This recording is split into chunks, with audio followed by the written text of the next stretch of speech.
the common problem with manifestation.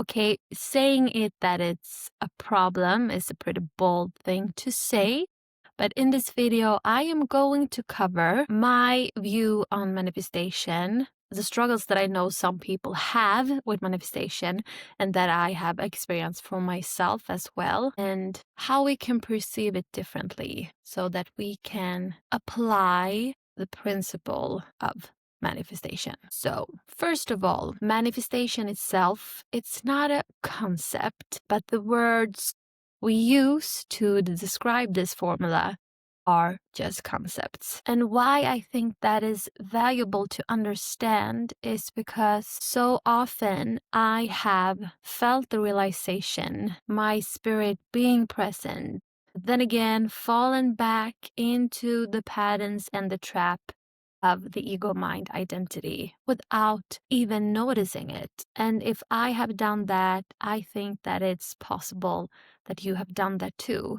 I do sometimes think that we misinterpret the explanation of one thing to be the truth. But when we use our magnificent mind, language, words, to describe anything, we have done a creation. And no creation made by humans is equal to the truth of the infinite. I hope you are with me now. I feel like I am talking a little bit broad about this topic. But that leads me to what I think is the reason why people feel that there's struggle when they try to apply their understanding of this formula. And that lead me to bullet number 1, our understanding. What is that really? When we see glimpses of the truth, we feel that it is tangible. But pretty soon after we direct that sensation into our mind, and we'll allow our mind to create construct of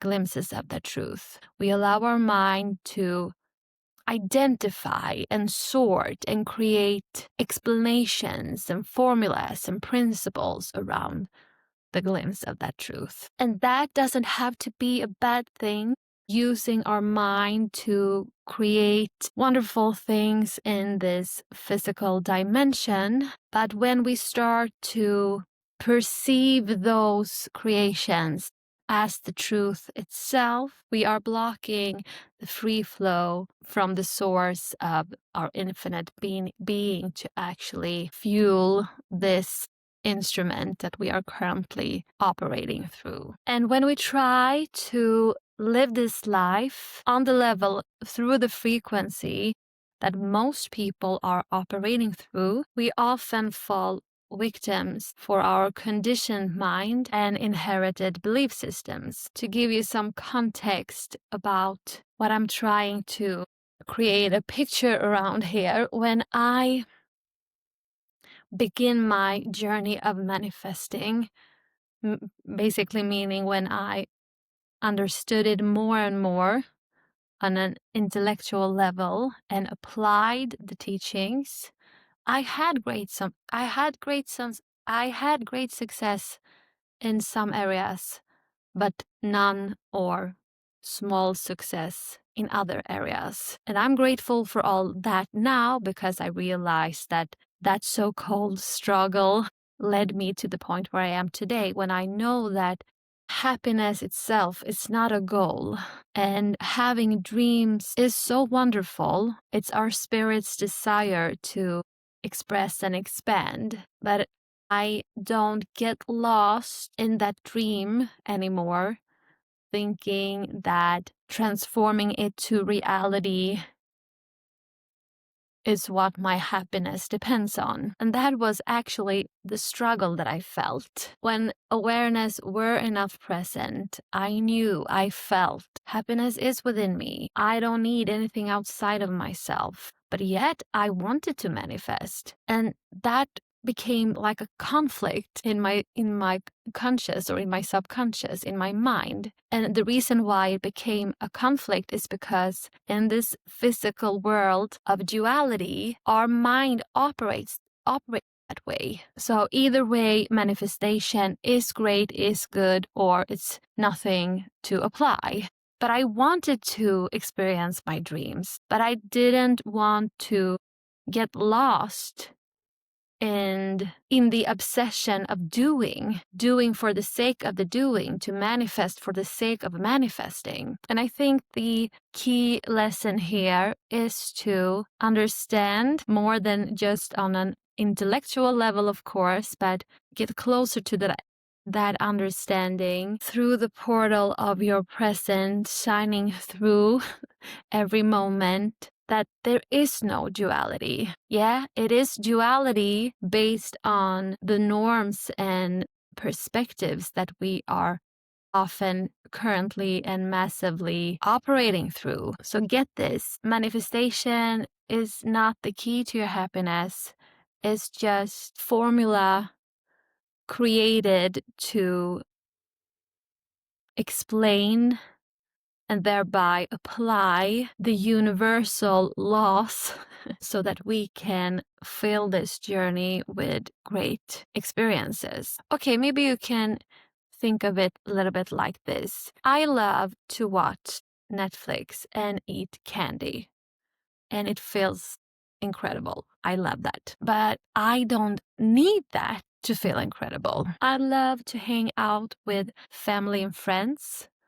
I love to dance and go out with my friends, but I don't need that in order to be happy.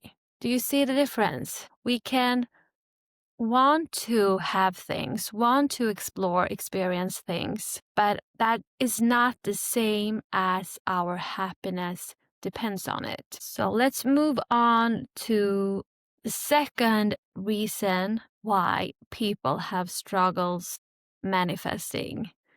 And that is often the people that don't understand or believe in manifesting because they think it's some kind of woo-woo illusions. But we are constantly manifesting consciously. For us who understand the concept, the formula enough so that we consciously want to apply it, and for those who unconsciously manifesting all the time but don't recognize their own play in their outside circumstances or results. And that leads me to the third reason why it sometimes feels hard to manifest what we truly want. And that is, of course, due to some of the functions that our vehicle is equipped with, and that is called the subconscious mind. What is stored in there plays a bigger role than what we sense is going on in our conscious mind. And that's the reason why I had struggles manifesting in some areas and not in other areas. It was due to the programming already existing, already huge, wide operating in my subconscious mind. And those areas for me were money and career. And it was not until I understood that to be able to dissolve, shift, or replace anything in the subconscious, if we only want to dissolve it, we need to bring it up to the surface of our awareness being present enough to shed its light upon it, and it will dissolve naturally.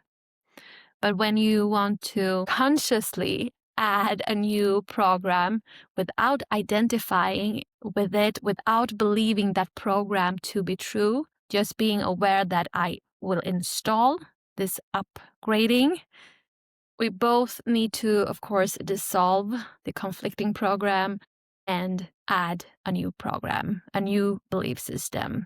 And that takes, in this physical dimension, so-called time.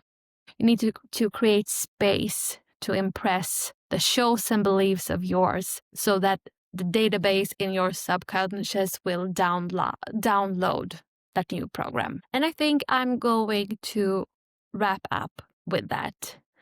For so long, I thought that beliefs were so powerful of course, because they shapes our reality, or rather shapes how we perceive our reality, our current now, our outside circumstances, and so on. But beliefs is not the reality. There is a very, very huge distinction there. When you start to understand that what I believe, whether it's good or bad, supporting or not supporting, it is never the truth. It's just the lenses that dictates how I perceive my reality. And once you understand that, you can use that as an asset when you don't start to identify with your beliefs. It's a little bit like playing a role. If I go up on stage and I put this mask on me, now I'm going to be this curious extrovert person and explore that version of me in this physical form. Yeah, that's great and all because it has a purpose, the fun of play, or yeah. But then I remove this mask and I put on this serious mask because I want to explore this version of me, feeling completely serene, calm. And the true power lies not in the masks that we apply, not in the belief systems that we apply, but in our realization that we have the choice. I choose to use this mask now, and I choose to put on this mask right now, and I choose to have this belief system right now. But I am not it, and the belief system is not the so-called truth. The truth is infinite and limitless. I hope that this made some kind of sense to you. I'm so glad to have you here, and I love to hear from you. If you have any question, or if you want to share some scene of your own journey, I would love to hear that. I hope to see you in the next video. Until next time, stay present. Easier said than done sometimes.